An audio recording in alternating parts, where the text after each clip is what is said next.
কেউ যদি কারো অন্যায় ভাবে 1 বিঘত সম্পদ আত্মসাৎ করে, 1 বিঘত সম্পদ আত্মসাৎ করে, যারা আইল ঠেলেন, কত বিঘত ঠেলতে ঠেলতে নিয়ে গেছেন আল্লাহ জানে, 1 বিঘত সম্পদ যদি কেউ কারো আত্মসাৎ করে, নবীজি সাল্লাল্লাহু আলাইহি সাল্লাম বলেছেন 7 তলব জমিনকে কিয়ামতের ময়দানে তার গলায় ঝুলিয়ে দেওয়া হবে। কত জমিন লাগে তোর নামে, সেদিন মৃত্যু হবে না, কষ্ট যন্ত্রণা যে ঠিকই হয়ে যাবে। আমার আল্লাহ রাব্বুল আলামিন আল্লাহর বিধিবিধানের সামনে আমাদেরকে আত্মসমর্পণ করা, সেরকম ঈমানের শক্তি ধারণ করার তৌফিক নসিব। আমরা আমাদের বোনদের হক যদি মেরে খাই, তাদের হক যদি নষ্ট করি, সম্পদ যদি আত্মসাৎ করি, তাতে কি হবে? প্রথমত জীবনের বরকত চলে যাবে। এই যে সম্পদ রাখবেন, এই সম্পদ আসলে তেমন কোনো কাজে আসবে না। সম্পদ রাখবেন, সাথে ক্যান্সার চলে আসতে পারে, কিডনি ড্যামেজ হয়ে যেতে পারে, হার্টে ব্লক হতে পারে, এমন কিছু হতে পারে যে সম্পদ মারছেন বোনের 5 লাখ টাকা, রোগ আল্লাহ ধরায় দেবে 10 লাখ টাকা, টেরও পাবেন। দ্বিতীয়ত, এটা সাধারণ হারাম না, আত্মীয়তার বন্ধন ছিন্ন করার হারাম। আত্মীয়তার বন্ধন ছিন্ন করার হারামটা এটা আরো জঘন্য হারাম। এর পাশাপাশি আরেকটা বিষয় থাকে এখানে, সেটা হলো যে কখনো কখনো বন্যা হয়তো ছোট থাকে, এতিম হলে সেক্ষেত্রে এতিমের হক মেরে খাওয়ার আরেকটা গুনাহ এখানে যুক্ত হয়, কতগুলো অপরাধ এখানে যুক্ত হয়। আর এই জন্যই আল্লাহর ভয় অন্তরে লাভ করতে হবে। নবী সাল্লাল্লাহু আলাইহি সাল্লাম বলেছেন, লা ইয়ারবু লাহমুন নাবাতা মিন সুহতিন, কারণ শরীর যদি হারাম উপার্জন দ্বারা গঠিত হয়, ফান্নারু আউলা বিহি, তাহলে জাহান্নামের আগুন সে শরীরের জন্য অধিকতর উপযুক্ত। এই হারাম উপার্জনকারী ব্যক্তির দোয়া কবুল হয় না, ইবাদত কবুল হয় না, আমল কবুল হয় না, নেক আমল কবুল হয় না, আল্লাহর কাছে সে দায়ী হিসাবে। আল্লাহ রাব্বুল আলামিন আমাদের সবাইকে সতর্ক এবং সচেতন থাকার তৌফিক দান। আমরা সবাই দায়িত্বশীল হব তো ইনশাআল্লাহ। বোনদের হক না দেওয়ার ক্ষেত্রে একটা কোরআন যুক্তির কথা বলেছি যে তাদেরকে বিয়ে দেওয়া হয়েছে, অনেক টাকা খরচ হয়েছে। বাবা থাকলে বাবার দায়িত্ব, বাবা যদি মারা যান বিয়ে দেওয়ার দায়িত্ব কার? আপনি দায়িত্ব পালন করেছেন, কোন অনুকম্পা অনুগ্রহ করেন নাই যে ওইটাকে কাটাকাটি করবেন। অর্থাৎ বিয়েতে যে টাকা গেছে ওই টাকা আপনি কাটাকাটি করে সম্পদ দিবেন না সেখান থেকে, না, এটা করার সুযোগ নেই। দ্বিতীয়ত, আমাদের সমাজে অনেক বড় বড় কুসংস্কার আছে এই সংক্রান্ত।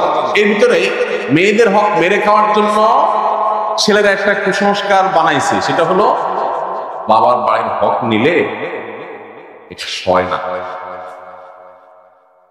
শুনছেন আপনারা? মানে বাটপারি এই লেভেলের সম্ভব? আপনি চিন্তা করেন, একই বাবার সম্পদ, ছেলে সব আগলে ধরে রাখবে, বোন করবে, তার সইবে, কোনো অসুবিধা নেই। বোনদের ব্যাপারে এটা বলা হয়, মেয়েরা বাবার পায়ের হক নিতে হয় না, বাবার হক নিলে কি হয়, এটা সয় না, ধ্বংস হয়ে যাবে সব, এটা রেখে যাও, এটা আমার কাজে লাগবে। কত নম্বরের বাটপারে চিন্তা করে, কত বড় ডাহা মিথ্যা কথা। ডক্টর খন্দকার আব্দুল্লাহ জাহাঙ্গীর রহমানের কাছে প্রশ্ন করা হয়েছিল, কোন ভাই যদি বোনের হক মেরে খায় বাবার সম্পদে, তাহলে বোন তার বিরুদ্ধে মামলা মোকদ্দমা করে বিচার বসিয়ে এটা আদায় করাটা উচিত হবে কিনা, নাকি মাফ করে দেওয়া উত্তম? ডক্টর আব্দুল্লাহ জাহাঙ্গীর বলেছেন তার বিরুদ্ধে মামলা মোকদ্দমা করে আদায় করাটা উত্তম। কেন উত্তম?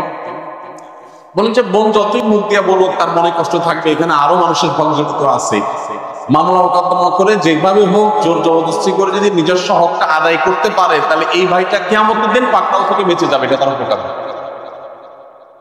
এই জন্য ভাই, বাবার বাড়ির হক মেয়েরা নিলে তাদের সয় না, এই ডাহা মিথ্যা কথার বিরুদ্ধে আমাদের সংগ্রাম করতে হবে।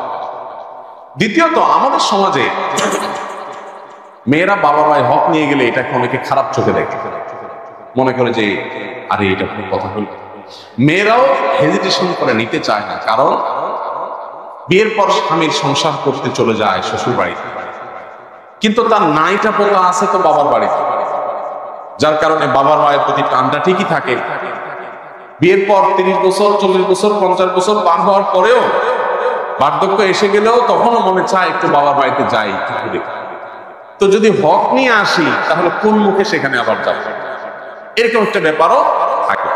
এবং সাধারণত আমাদের সমাজে কোনো মেয়ে বাবার বাড়ি থেকে হক টক নিয়ে গেলে, জমি জমি সব বোঝা নিয়ে গেলে, সে আসলে অনেক ছোট লোক ভাই আছে যারা মনে করে যে এখন আর সে কেন আসবে, বাগিনারা কেন আসবে, বোন কেন আসবে।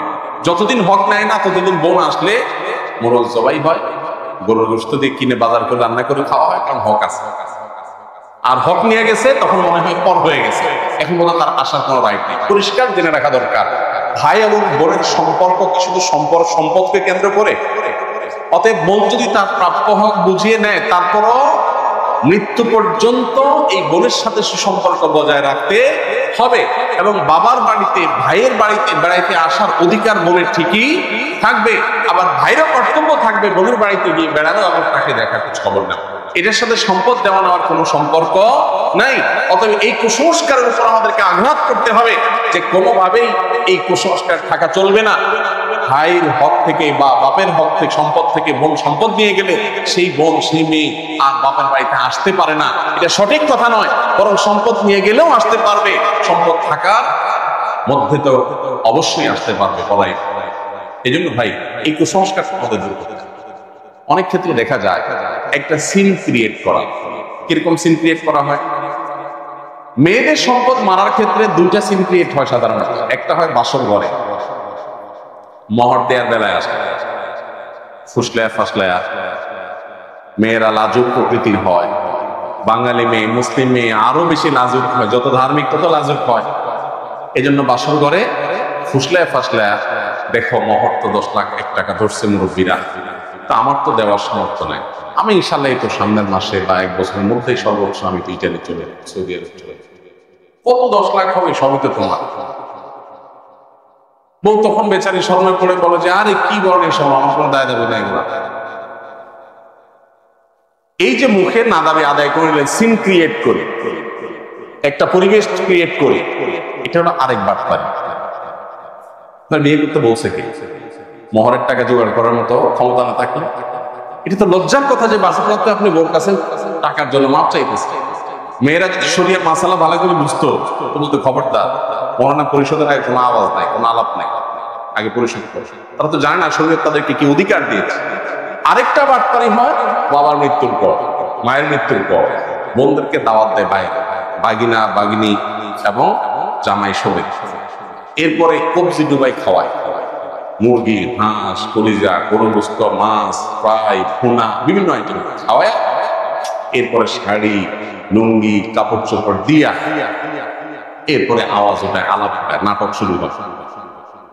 বলে দেখো বোন, তোমার বিয়েতে অনেক টাকা পয়সা খরচ হয়েছে, এদিকে বাবা অসুস্থ ছিল, বাবার পিছনে লাখ লাখ টাকা খরচ করা হয়েছে, সেগুলো তো আমিই করছি, সব তোমরা জানো। আল্লাহর রহমতে তোমরা তো আছো, ভালোই আছো, আল্লাহ তো কষ্টে রাখেনি। এখন বাবার সম্পদের শহীদ হলে তোমাদের কিছু পাওনা আছে, এখন তোমরা যদি বলো সেগুলো আমি ভাগযোগ করে দেব, বলো কি করা যায়। বোনটার লজ্জা, না ভাই কি বলে, না আরে লাগবে না থাক। বোনটা চিন্তা করে এই 3 গরিব ভাই আমার অসহায় ফকিরের মতো ভিক্ষা চাইতেছে, ছেড়ে দে। এই যে বোনটা ছেড়ে দিল, সে কি আসলে মন থেকে ছেড়ে, এই ছেড়ে দেওয়াটা কি মন থেকে? হ্যাঁ, কিছু এক্সেপশন কেস আছে যে বোন ভগ্নিপতিদেরকে আল্লাহ অনেক দিয়েছে, অডেল দিয়েছে, ভাইরা বরং অনেক গরিব বাবা, তখন বোনরা যদি উইলিংলি বলে দেখো ভাই বাবার সম্পদে আমারও হক আছে, বাট আমি নিলাম না, তোমরা কষ্টে আছো, আমি দায় মুক্ত করে দিচ্ছি, বড় সমস্যা, ভিন্ন কথা। কিন্তু আপনি সিন ক্রিয়েট করলেন, বোন লজ্জায় পড়ে গেল, এরপরে সে বললো মাফ করে দিল, আপনি বললেন হুজুর আমি তো মাফ নিছি, এই মাফ হবে না। দেখো মেয়েদেরকে ঠকানোর জন্য বহু রকম কুসংস্কার আমরা সৃষ্টি করেছি, এর বিরুদ্ধে আমাদেরকে সংগ্রাম করতে হবে। এই অবহেলিত ফরজ, এই ফরজটাকে প্রতিষ্ঠা করতে হবে, বোনদের হক আদায় করে দিতে হবে। অনেকে আছেন বাবার হক ভোগ করছেন, বাবায় ফুফুর হক মারছে, বাবা ফুফুরটা দাদার সম্পদে ফুফুর হকটা দেয় নাই বাপ চাচারা, এখন আপনি ছেলে বলছেন আমার তো দায় না। জি না, আপনারও দায় আছে। আপনার দায় কি? আপনার হিস্সায় যতটুকু আসছে এখানে আনুপাতিক হারে ফুফুর কতটুকু হক আছে ওটা তাকে আপনি বুঝাই দিবেন, নাহলে আল্লাহর কাছে আপনি দায়ী থাকবেন। আমরা অন্য ধার দানা নিয়ে হিসাব নিকাশ করি, এগুলো নিয়ে সেভাবে হিসাব নিকাশ করি, এটা অনেক অনেক গর্হিত বিষয়।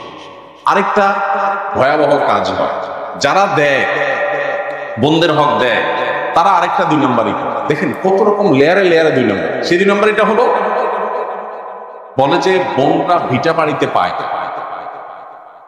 ভিটা বাড়ি এটাতে পায়, তাহলে কোথায় পাবে? নাল জমিতে। এখন ধরেন ভিটা আছে 1 বিঘা, ধানের ক্ষেত আছে 2 বিঘা, মোট 3 বিঘা। যখন ভাগ হবে, ধরেন ভাই একজন আছে, বোন একজন আছে, ফর এক্সাম্পল, তো ভাইয়ে ধরেন 2 বিঘা পাবে, বোনে ধরেন 1 বিঘা পাবে, ভাইয়ের অর্ধেক পাবে। এইরকম পরিস্থিতিতে সাধারণত মেয়েদেরকে কোনটা দেওয়া হয়? ক্ষেতের। তাহলে বোন 1 বিঘা পাইলো ক্ষেতের, আর ভাই 2 বিঘা পাইল। 1 বিঘা হলো ভিটার, আর 1 বিঘা হলো ক্ষেতের। বন্টনটাকে ইনসাফ সম্মত হলো? কেন হয়নি? কারণ ভিটার যে 1 বিঘা, এটার ভ্যালু হয়তো ক্ষেতের 4 বিঘার সমান। তাহলে জমি হয়তো সমান সমান দিচ্ছেন, তার ভ্যালু কি নাই? সমান। এই জন্য জমি সমান সমান দিলে হবে না, ভ্যালু হিসাব করতে হবে। যে ফর এক্সাম্পল 1 বিঘা ভিটা আছে, এই ভিটার 1 বিঘার দাম 10 লাখ টাকা, আর নিচে খেতে আছে সেগুলা বিঘার দাম 3 লাখ করে, তাহলে 3 3 6, আর এখানে 10 16 লাখ। 16 লাখের মধ্যে বোন, ভাই যদি ধরেন বোনের দ্বিগুণও পায়, আর যদি ভাই তার অর্ধেকও পায়, তাতে কত পায়? প্রায় 5 লাখ প্লাস মাইনাস, আর ভাই হলো 10 লাখ প্লাস। তো বোন 10 লাখ 5 লাখ প্লাস, আর ভাই 10 লাখ প্লাস। এবার আসেন, ক্ষেতের যদি 1 বিঘা পায়, তাহলে 1 বিঘার দাম 3 লাখ, আরো বাকি আছে 2 লাখ প্লাস। ওই 2 লাখ প্লাস হয় ক্যাশ দিয়ে দিতে হবে, আর না হলে বিটা থেকে এক পাশ থেকে দিয়ে দিতে হবে, তারপর দায় মুক্ত হবে। জিনিসটা কি ক্লিয়ার হয়েছে? অনেক বোনেরা এই জায়গাটাতে এসে বঞ্চিত হয়, এবং এটা একটা লজিক্যাল কারণও থাকে। ভাইরা বলে যে দেখো, আমাদেরকে তো ভিটায় বসবাস করতে হবে, তোমাদের কি দিন এটা বিক্রি করে নিলে আমরা কোথায় কি করবো? কিন্তু শরিয়ার বিধান হলো, বোনরা যদি ওই ভিটাতেই পায়, ধরেন কারো ভিটাই আছে আর কোনো ক্ষেত নাই, তাহলে ক্ষেত থেকেই কিন্তু বন্টন হবে, এবং সেখান থেকে প্রয়োজনে তারা বিক্রি করে নিয়ে যাবে। ছেলেটা থাকবে বলে তারা জানে, আল্লাহ জানে। আমার হক আমার বাবার সম্পদে, আমি এটা নেব, তুমি কোথায় থাকবা তুমি বুঝবা। তুমি প্রয়োজনে আমার সাথে নেগোসিয়েশনে আসবা, অন্য কোনোটা দিয়ে অদল বদল করবা, বা আমার কাছ থেকে লোন নিয়ে থাকবা, না হলে আমার মালিকানা বাড়িতে ভাড়ায় থাকবা। কি অধিকার মেয়েদেরকে শরীয়ত দিয়েছে, কিন্তু আমরা পদে পদে সেটাকে লঙ্ঘন করছি। এই জন্য ভাই, আমাদেরকে দীপ্ত কণ্ঠে শপথ করতে হবে, আমরা বলতে কোনো হক মানবো না ইনশাআল্লাহ।